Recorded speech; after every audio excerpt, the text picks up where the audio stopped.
교재 18페이지입니다. 오랜 시간 동안 지속되는 가뭄으로 인해 예루살렘 백성들은 고통으로 부르짖었고 예레미야는 주의 이름을 위해 백성들에게 자비를 베풀어 달라고 기도합니다.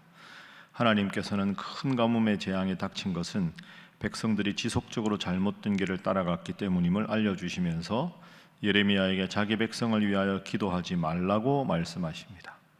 가뭄으로 인해 겪는 굶주림은 훨씬 더 커다란 재앙이 다가오는 조짐일 뿐입니다. 하나님께서는 남유다 백성들의 불순종과 죄악에 대하여 심판을 준비하십니다. 예레미야는 하나님께서 맡기신 예언 사역으로 인해 찾아오는 고난에 탄식합니다. 하나님께서는 예레미야가 돌이킨다면 말씀으로 인해 당하는 고난에서 예레미야를 반드시 건지며 구원하겠다고 약속해 주십니다. 계속 지금 죄악에 대한 폭로 그리고 하나님의 심판 이런 내용이 반복되고 있습니다.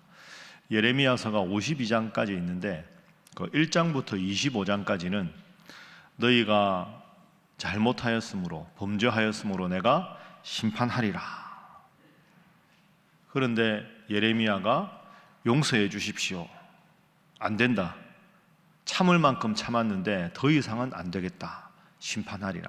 그러니까 심판의 유예에 대한 청원, 하나님의 심판에 대한 재확증, 요 패턴이 계속 25장까지 반복이 됩니다.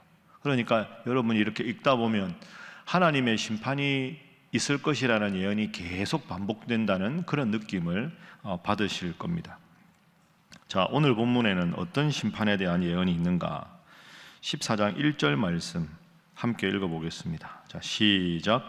가뭄에 대하여 예레미야에게 임한 여호와의 말씀이라. 아멘. 가뭄이 올 것이다. 그러나 그 가뭄은 나라의 멸망의 전조에 불과하다. 가뭄이 끝이 아니다 하는 거죠. 가뭄이 얼마나 심각한가 하면 3절에 귀인들은 자기 사환들을 보내어 물을 얻으려 하였으나 그들이 우물에 갔어도 물을 얻지 못하여 빈 그릇으로 돌아오니 부끄럽고 근심하여 그들의 머리를 가린다.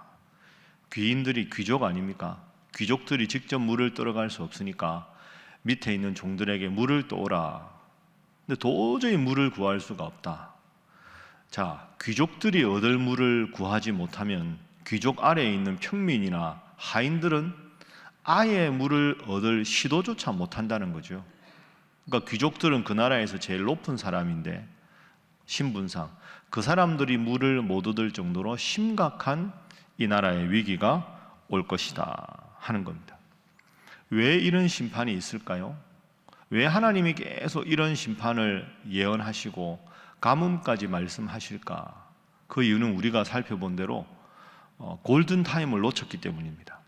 하나님이 무수히 심판을 하시겠다고 하시고 회개하라고 하셨는데 그 회개의 예언을 전혀 듣지 않았기 때문에 하나님께서 오래 참으시다가 드디어 심판을 하시는 거죠.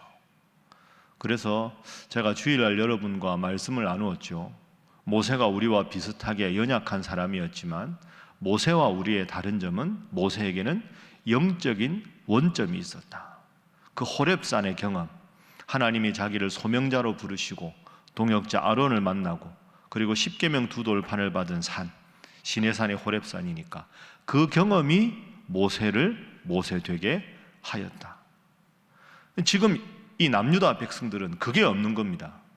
막 이렇게 하나님으로부터 멀리 가다가도 아차 잘못했지 하고 돌아올 신앙의 원점, 영적인 원점을 아예 놓쳐버려서 전부 뿔뿔이 흩어져서 온갖 악행을 하면서도 기준이 없는 그런 삶을 살다 보니 하나님으로부터 너무 멀어져 버린 것이지요.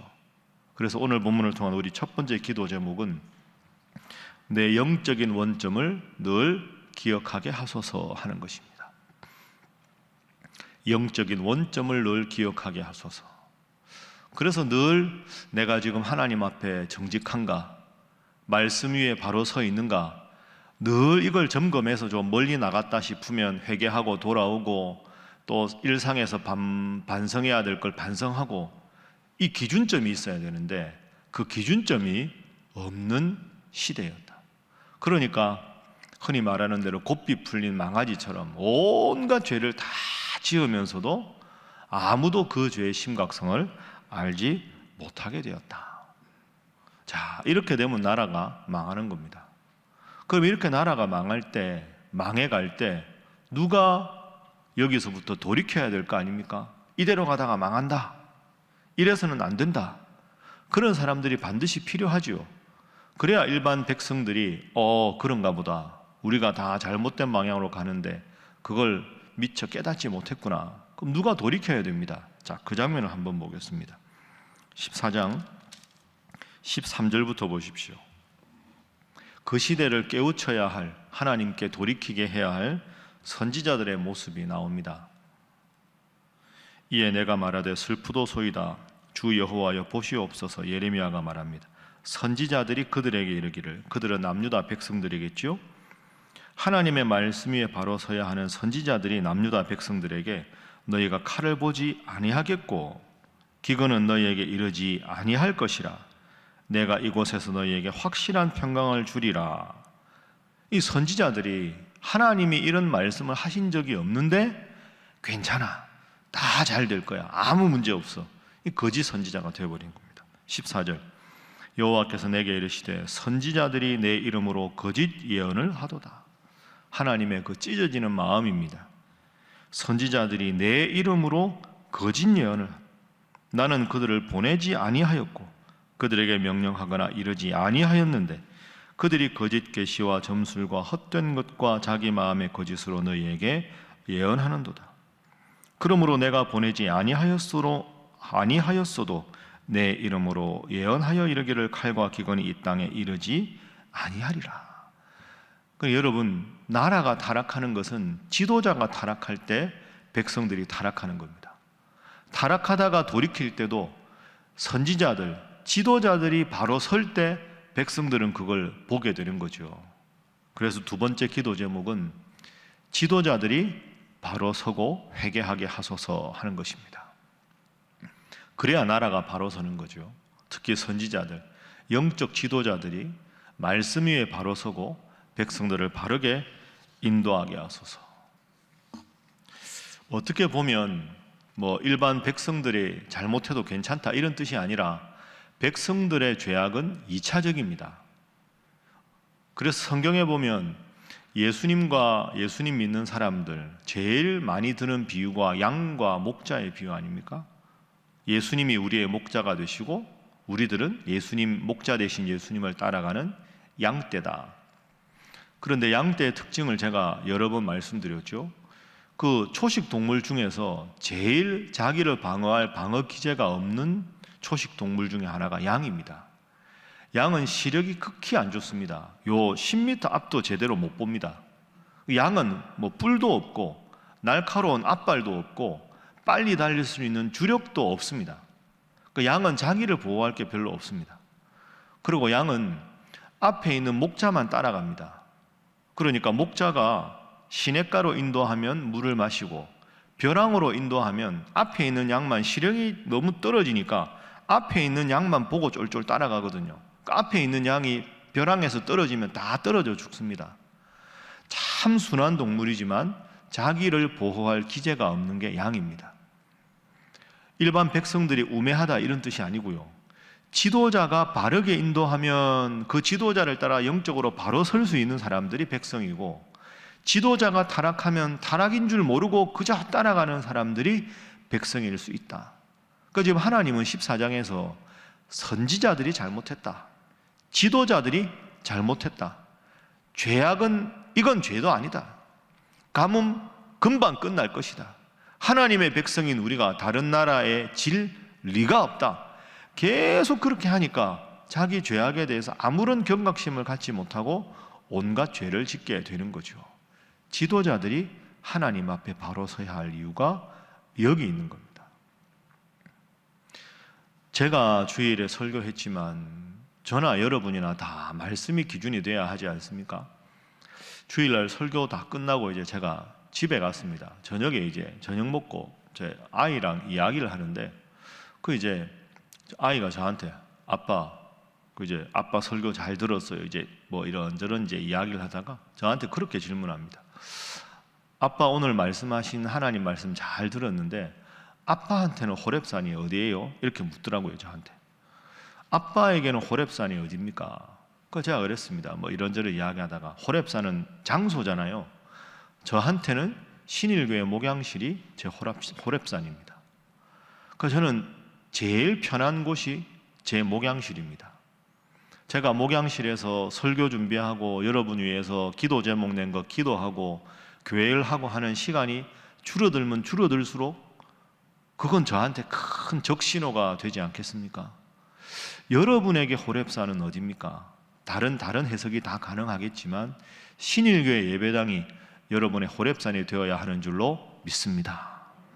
각 가정에서 지금 영상으로 새벽기도 함께 하시는 분들, 영상으로 함께하는 이 새벽기도가 우리 성도들의 호렙산이 되어야 합니다.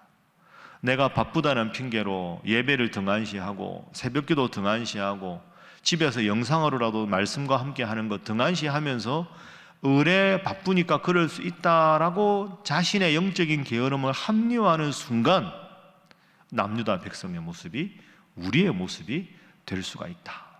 항상 영점을 바로 세우고 여러분의 호렙산이 이 예배당임을, 신일교회 예배임을 꼭 기억하고 여기서 좌로 나오거나 치우치지 않고 여러분이 목회자들을 위해서, 목회자들은 여러분을 위해서 기도하는 귀한 교회, 귀한 관계가 될 수 있기를 주님 이름으로 부탁합니다. 자, 그래도 마지막 세 번째 기도 제목 나누겠습니다. 하나님을 바라는 자에게 반드시 승리를 주신다 하는 것입니다. 하나님을 바라는 자에게는 반드시 승리를 주신다. 온통 지금 심판입니다.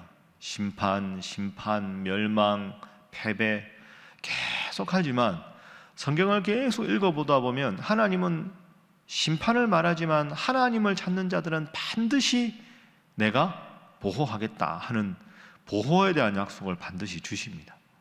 오늘 15장 말씀도 15장의 네 가지로 너희들을 벌할 것이다. 15장 1절 보면 여호와께서 내게 이르시되 모세와 사무엘이 내 앞에 섰다 할지라도 내 마음은 이 백성을 향할 수 없다. 그들을 내 앞에서 쫓아내겠다. 모세와 사무엘이 간청을 해도 이 백성, 이 나라를 멸망시키겠다. 그렇게 매섭게 심판을 말씀하시지만 제일 마지막에 보십시오. 15장 20절, 21절. 자, 함께 읽습니다. 시작. 내가 너로 이 백성 앞에 견고한 놋 성벽이 되게 하리니 그들이 너를 칠지라도 이기지 못할 것은 내가 너와 함께하여 너를 구하여 건짐이라 여호와의 말씀이니라. 내가 너를 악한 자의 손에서 건지며 무서운 자의 손에서 구원하리라. 아멘. 그들이 너를 칠지라도 그들이 너를 이기지 못할 것이다. 21절에 내가 너를 악한 자의 손에서 건지며 무서운 자의 손에서 구원할 것이다. 다 나라가 망할 것 같지만 그래도 나를 찾는 자들은 내가 반드시 보호하겠다. 이렇게 말씀하신 겁니다. 그래서 주일 말씀 기억해 보면 하나님의 가장 근본적인 속성은 사랑의 하나님이다. 심판을 말씀하시는 이유도 심판에서 완전히 멸망시키는 게 아니라 심판을 받고 회개하고 깨달아서 하나님의 백성으로 만드는 데 있다. 오늘 본문도 보십시오. 그렇게 심판을 이야기하지만 하나님은 반드시 그러나 나를 찾는 자가 있거든 반드시 그들을 보호하겠다 하는 보호에 대한 약속을 주십니다. 세상이 점점 죄악이 많아지고 여러분도 해야 할 많은 일들이 때로 힘에 부치고 힘들고 어려운 일이 있더라도 내가 하나님과 함께하면 하나님은 나를 보호해 주신다. 오늘 21절 말씀 꼭 기억하시고 내가 너를 보호하리라. 오늘 나에게 주시는 하나님 말씀으로 받고 믿고 하나님 편에 행하셔서 이 세상 속에서 승리하는 복된 인생 살아가시기를 주님 이름으로 축복합니다. 함께 기도하겠습니다. 하나님, 심판 속에서도 하나님의 구원을 봅니다. 늘 하나님 편에 서게 하시고 영적인 원점, 기준이 사라진 이 시대에도 말씀의 기준을 두고 내 호렙산을 회복하여 하나님의 사람으로 살아가게 하셔서 하나님께서 복 주시는 인생 되게 하여 주옵소서. 하나님, 그런 우리 신일교회 온 성도들이 다 되게 하여 주옵소서. 기도하시고 우리 이 나라를 위해서, 그리고 산불당한 이재민들을 위해서, 우크라이나 난민들과 그 힘든 형편에 있는 사랑하는 노약자들, 아이들, 여인들을 위해서, 특별히 또 내일 저녁부터 있는 말씀 사경회를 통하여 하나님 앞에 영적인 호렙산을 분명히 새롭게 정립하고 하나님 사랑하며 하나님 앞에 바로 섬으로 말미암아 큰 은혜와 복을 누리는 시간 되게 하여 주시옵소서. 다 함께 주님 앞에 기도하겠습니다. 주여 믿습니다. 주여 믿습니다. 주여 믿습니다.